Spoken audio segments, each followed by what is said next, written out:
Sí, sí, porque preguntaban por acá qué tan importante o influyente es la traducción. Perdóname, dice, no dice doblaje, dice traducción. Para darle Ah, matices a los animes. Sorry, no decía doblaje, error que mío. puede ser otro matiz también, ¿no? Que es otro Sí. tema. Ujú. Porque también ahí, volviendo a Remy, había un doblaje ahí, sí, muy heavy. Ahorita hablamos de eso si quieren, pero de la traducción, chicos. Pues creo que en cualquier tipo de producto, independientemente de si es shoujo o no, es muy importante la traducción que se le da. O independientemente, por ejemplo, cuando están haciendo el doblaje, también el doblaje es muy importante. Pues todos sabemos cuál es la diferencia de a lo mejor a nivel Latinoamérica del doblaje mexicano y a lo mejor el doblaje, no sé, colombiano, ¿no? Por decir, sí hay como, o hay muchos matices y pues te llegan a influenciar. Lo mismo pasa a la hora de que se hacen las traducciones de los diferentes mangas, ¿no? Y de hecho creo que Dan lo comentaba en el en vivo pasado, que este tipo de traducciones a veces los hacen grupos o personas así solitas, individuales, sin voluntad de lucro ni nada, simplemente por tratar de compartir el material, ¿no? Entonces sí habrá algunos que sean como muchísimos más pulidos, que le ponen mucha atención al tipo de palabras que están utilizando, porque pues ya sabemos, ¿no? A lo mejor así, aquí puede significar algo, pero allá con otro tipo de connotación significa una cosa completamente diferente. Entonces, sí depende mucho del grupo que esté haciendo el translate, ¿no? Esta traducción, para ver cómo se está leyendo el manga.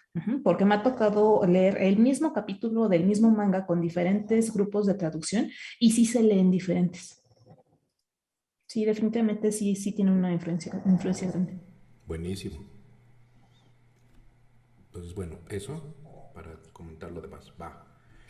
Yo me he notado por acá, entonces, fíjense qué onda con la parte de la aportación que puede tener a la industria diagonal sociedad, pero dado lo amplio que ya te comentaba también Mari, de lo que había encontrado en tanto lo que dijimos incluso de la telenovela, de la parte narrativo estético, etcétera, pues creo que esa queda bastante solventada.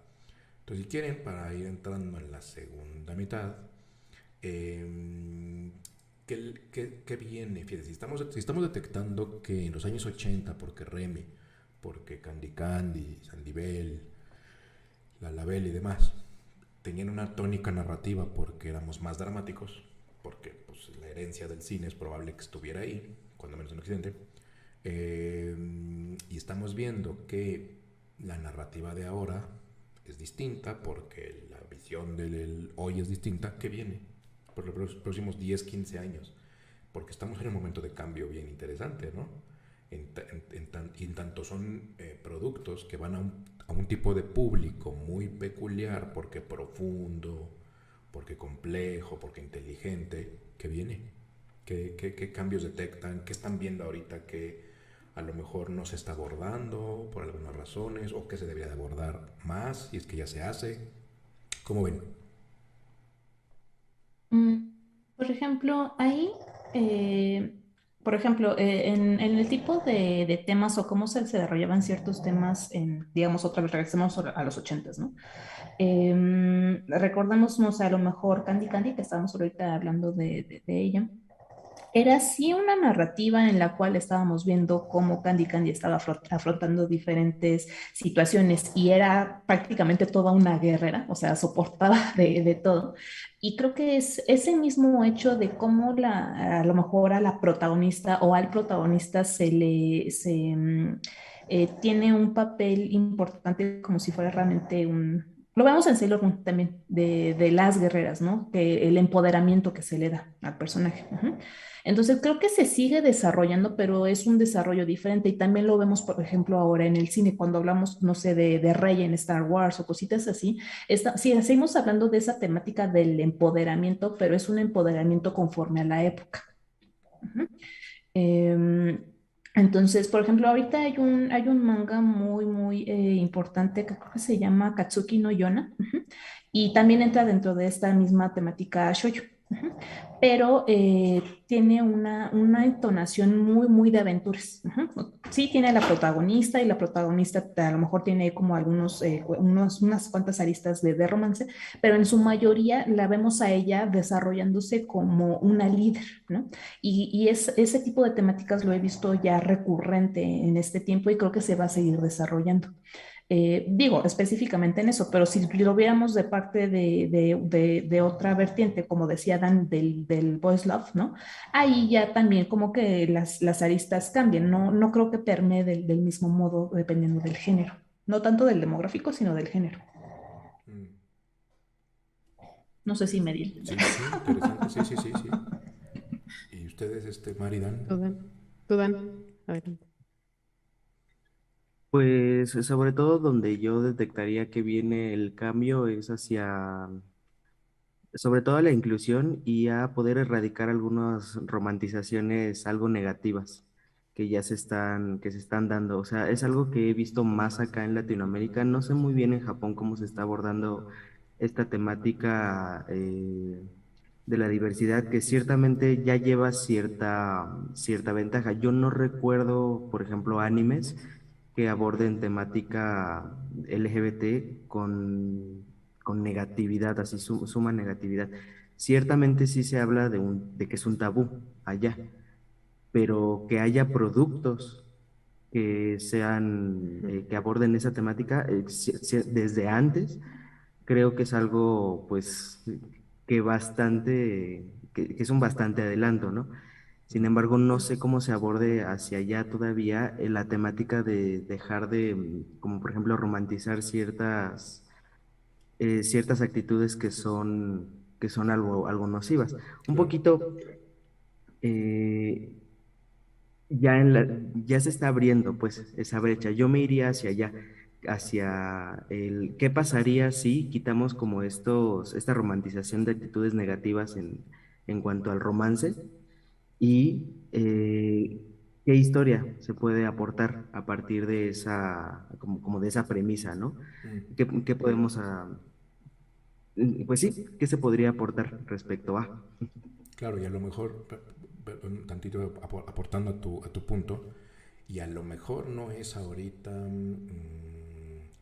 tanto como la historia, sino a lo mejor el tópico, porque yo estoy 100% de acuerdo con lo que dices, y si veo que el tema de la inclusión es importante, todos los dispositivos culturales son dispositivos de comunicación, y el manga, el anime, el cine, todos los dispositivos culturales son de comunicación, y la inclusión no se va a llevar a cabo, vamos a llamarle, en esta transición que estamos viviendo, si no se abordan plenamente. Y tienes razón, yo estoy totalmente de acuerdo. Mari, perdón. No, de hecho estoy completamente de acuerdo con Dan. Si tengo que escoger algo en lo que va, ¿no? Como la dirección en la que va dirigido obviamente, esto, es justo el tema de la inclusión. Pero igual lo llevaría como de otra arista. Como bien dice Dan acerca de las actitudes nocivas, generalmente este tipo de historias, usualmente las que ya van como repitiendo narrativas, o clichés narrativos, digamos, durante tanto tiempo, al mismo tiempo también están repitiendo estos estereotipos. Yo agregaría lo que decía Dan, que realmente no se había encuadrado, digamos, a la comunidad LGBT de una forma negativa. Quizá no de la misma manera que lo hace Occidente, ¿no? Como castigando a quien lo esté actuando, digamos, de esa manera. Pero sí de acuerdo a los códigos culturales del lugar, ¿no? Entonces, creo que no podemos hablar de shoujo sin mencionar el tema del yaoi y no podemos hablar del shoujo sin mencionar el tema del yuri, que ambos caen básicamente como en estos mismos problemas de estereotipos. Y aquí va con todo esto, que el yuri, ¿no? Y bueno, el yaoi también en consecuencia por todo, pero en específico el yuri, nace de una, digamos, necesidad por parte de un público de encontrar de nuevo su lugar en la sociedad, ¿no? Las relaciones que antes, hace muchos años, en los 20, 30, incluso hasta después de la Segunda Guerra Mundial, que se exploraban en el manga, eran estas relaciones como muy puras, muy de hermandad, de sororidad entre dos personajes femeninos que sí, por supuesto, exploraban el tema del romance, pero siempre de una manera en la que, bueno, espero es una etapa, ¿no? Esto Ya, es pasajero. una fase, ¿no? Entonces, es una manera en la que el personaje femenino principal puede explorar sus emociones de una forma segura, muy espiritual, muy pura, muy virtuoso, sin caer en el hecho de que va a vivir el resto de su vida de esa manera. No, es decir, en el momento en el que crezca, salga de la escuela y se convierta realmente en una mujer, Se le entonces va a quita. tener, exacto, la madurez para buscar una relación verdadera en un hombre, ¿no? Y es tan fuerte esta como permanencia de este tópico particular en el tema del Yuri, que incluso tiene su propio nombre, que es clase S, ¿no? Clase S. Así se le llama justamente esas historias donde se considera la relación entre estos dos personajes femeninos, pero como una etapa. Y a pesar de eso, a pesar de que podemos decir como incluso con lentes de ahora, ¿no? Lentes contemporáneos, que vemos hacia atrás y lo leemos, decimos, pero ¿por qué simplemente no eran de otra manera? Al mismo tiempo, estas historias eran la catarsis perfecta para todas aquellas personas que no podían y que no tenían otro lugar donde observar ese tipo, ¿no? de situaciones y de experiencias de vida.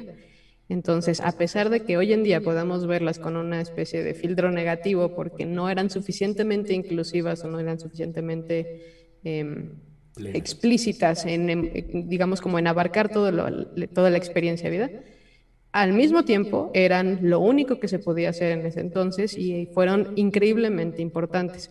Lo mismo pasa también con el yaoi, bueno, con el llamado shonen ai. Creo que esa distinción entre shonen ai y yaoi es un poquito más en Occidente que en Japón. No estoy completamente segura, pero creo que es así. Básicamente el boys love surgió como una manera en la que las mujeres podían explorar relaciones o al menos como explorar su individualidad de nuevo en historias que no iban dirigidas para el público típico.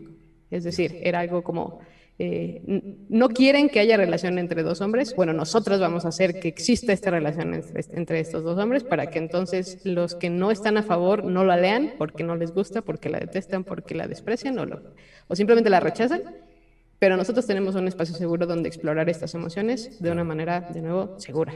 Claro. Y creo que eso es como un tema importante. Y creo que ahora, ya que podemos reconocer todos estos prejuicios que se mantenían en este tipo de historias, estas actitudes nocivas, como decía Dan, incluso relaciones hasta tóxicas, realmente que las ves hoy en día y dices, Dios mío, esto era el referente, ¿no? de tanta gente en su momento. Claro. Creo que ahora que las podemos reconocer e incluso activamente cambiar, van a empezar a surgir ciertas historias que exploren los mismos tópicos, pero con más profundidad y ahora sí, ¿no? Como toda la carnita que requeriría una experiencia de vida mucho más actual, ¿no? Como decía también, Sí, también más hoy. plena y más abierta, ¿no? Más plana y más abierta, exactamente.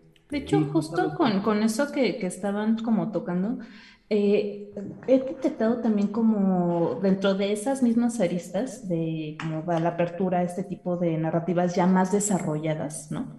He visto que también, si antes lo veíamos como la fase, ¿no? del joven o de la joven, que en algún punto iba a pasar. Entonces, el tipo de historias que veíamos eran nada más de jovencitos, ¿no? O de jovencitas. Y a últimos años he visto ya ciertos mangas en donde desarrollan historias de qué pasaría si me enfrento a esa cuestión social y realmente cumplo con mi deseo de estar con determinada persona toda mi vida, ¿no? Entonces, creo que sí se está llegando a abrir más esa cuestión de que ya no es tabú, ¿no? Y más bien nunca debió de haber sido tabú el hecho de amar a una persona, porque vaya, es una persona. Entonces, ya se están dando ese chance también, o ya estamos teniendo historias donde estamos viendo el más allá de cómo yo crecí, cómo me afectó el hecho de que me dijeron que era solamente una fase, que nada más era una cuestión de juventud, ¿no?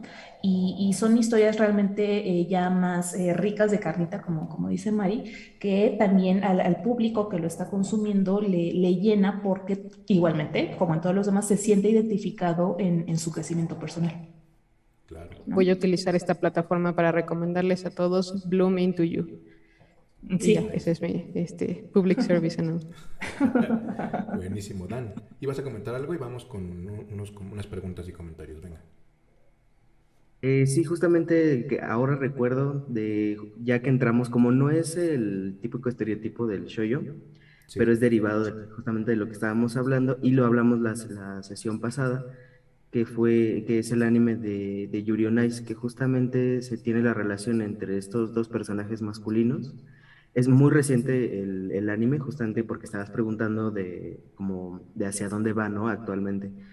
Y es entre explícito y también es como muy sutil la relación entre estos dos personajes, pero ciertamente va limando estos estereotipos negativos que se da entre justamente estas temáticas.